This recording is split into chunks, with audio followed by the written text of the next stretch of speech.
Minions. Hello, welcome to What the Flick. Christy, Tim Grierson's here hanging out with us because everyone's at Comic-Con.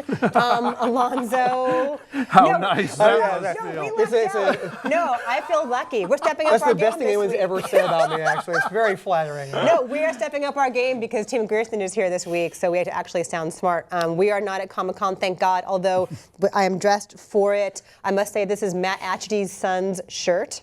Right? I'm now borrowing hand-me-downs from 11-year-olds. This is meant for my son. And I'm like, oh, that's really cute and it's going to fit me. So I'm wearing this shirt today. You cannot have this shirt, Nick. Yes. I'm wearing one of this year's official Outfest shirts because that begins tonight as well. That's a super cute shirt. I like that. So, okay, so we're talking about the Minions, who are also super cute. Alonzo's going to describe the Minion movie to you. So yeah, it's a Minion movie because we needed that apparently. This is a prequel to the two Despicable Me films that explained that the Minions have existed since the primordial soup and apparently took time off between the Napoleonic era and 1968, thus explaining that they were nowhere near Berlin in the 1930s. But they like to saddle up to whoever the evilest person in their proximity is and help them do things, even though they tend to make matters worse rather than better, but everyone loves them, so take a look. Minions have been on this planet far longer than we have. They go by many names. Dave, Carl. Oh, that one is Norbert. He's an idiot. They all share the same goal. To serve the most despicable master around. C'est le Big Boss. C'est la banana. Miam, miam. Aïe, aïe, aïe. Finding a master was easy. Keeping a master, that's where things got tricky. Oh. But nonetheless, they kept on looking. A newbie! Manitoba! Okay! Pancakes! Oh. Yeah. Oh. Pita para boom! Ooh.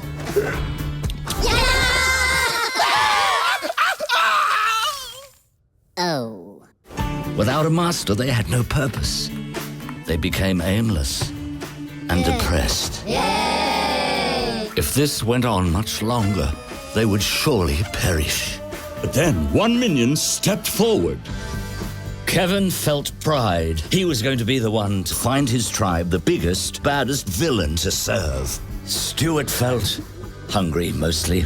He was going to be the one to eat this banana. And Bob was frightened of the journey ahead.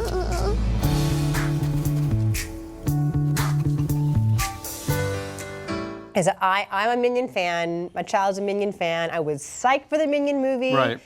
It's okay. Like, they're cute. They're cute, but I feel like a little of the Minions goes a long way. The Minions are more powerful in small doses. They are pill-shaped, so they're stronger in small doses. The whole wall-to-wall Minion movie, like, I don't think that there's enough momentum and enough there to carry it. They're kind of a side dish, admittedly, you know, and it's a little tough to pass them off as an entree. And I have to say, for the first 20 minutes or so, I was kind of like,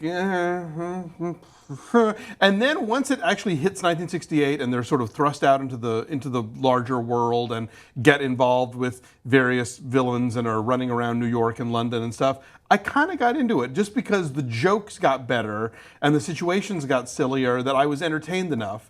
But you're right. I mean, they barely have personalities. They don't have actual language, or they have a language that's gibberish. It's kind of Spanish. It's kind of French. Yeah, you can pick out little foreign phrases here and there. They say like una otra, or like, oh, banana, papaya. Exactly. Les bidous?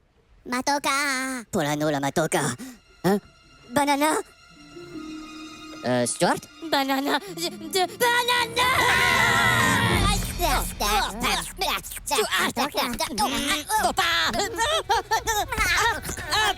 Small children, I think we can agree, will love this movie. Oh my God, like the veins in my child's neck were popping out. He was cackling so hard. And he quotes it all the time, but in retrospect, there's a lot of kind of dark stuff in here. A little bit, yeah. There's a whole dungeon There full is. of like torture devices, and there's a hangman gallows, but they play that for laughs. Like the situations you think are going to be serious, right? The Minions find a way to screw it up and make it silly. Yeah, there's never any genuine danger, but they do sort of flirt with some stuff. I don't know. I mean, it's a silly movie, and if I didn't. I have to say, I think I like it better than the two Despicable Me movies. Oh, really? Yeah, because those movies I felt sort of. I did not see the charm in them, frankly, which I know most people do, and I know I never quite. My favorite part was the Minions, frankly. Mm-hmm. So you got what you wanted then, Pretty whether you much, wanted yeah. it or not. Go So ahead. since I haven't seen the Minions movie, I'm curious. Do you have to have seen the Despicable Me No, movies to no, know? not at all. Are there any like in jokes or references to those movies? at the very very end. At the very end, but like there's a really long prelude explaining what the Minions are and where they came from and who they've worked for. So like that kind of catches you up on what you need to know for this movie. I think Gru is a more compelling villain and is a more compelling figure, and there is more complexity to him. So making him the center of something with the Minions on the periphery works better for me in terms of like a narrative or just an energy. Like the Scarlet Overkill character, who's voiced by Sandra Bullock, like she's screechy and monotonous and really off-putting, and I don't get it, and that didn't work for me for that reason. There's not enough with her, and they don't give her enough sort of shades, I think. Are you okay? I'll just talk some more then. John Hamm plays her husband, Herb Overkill. And some of the clothes are fun. They spent a shit ton of money on music for this movie. Oh, yeah. Oh my God, because it's like The Who and the Beatles. Like there's an actual Beatles song in this movie. And Whenever I hear a Beatles song in a movie, I think, oh, Wes Anderson couldn't have one for the Right. Royal Tenenbaums, but the Minions the can have Minions one. get it. I'm blanking now, but it's a whole lot of songs from all throughout the 60s. Like Yeah, the Kinks and... yeah, expensive stuff. So, but they're all going to make it back because it's going to make like $100-something million this weekend. And there's also a ton of Minion product tie-ins, which we were talking about earlier. Some of which make sense, like bananas. Some of which don't make sense, like Swiffers. I don't get the Swiffer connection with the Minions, but there's also like a giant stretch of La Brea between Olympic and Venice where there's like 20 different Minion billboards. We should just end this review right now because I'm dying over here. I don't know. And the Cinerama Dome is currently covered with Minions. Covered with a giant banana and the Minions. So they promoted the hell out of it. They're going to make a lot of money this weekend. It's fun. Yeah, but I think kids are going to laugh a lot harder than this than you guys probably will. Then, yeah. So what is your number I then? give it a 7. You gave it a 7. I gave it a 5.5. And so our average is a 6.3. It's at 65% on the tomato meter, but it is dropping. So I think this is critic proof, actually. Yeah, it doesn't matter. Okay, bye. Thanks, bye.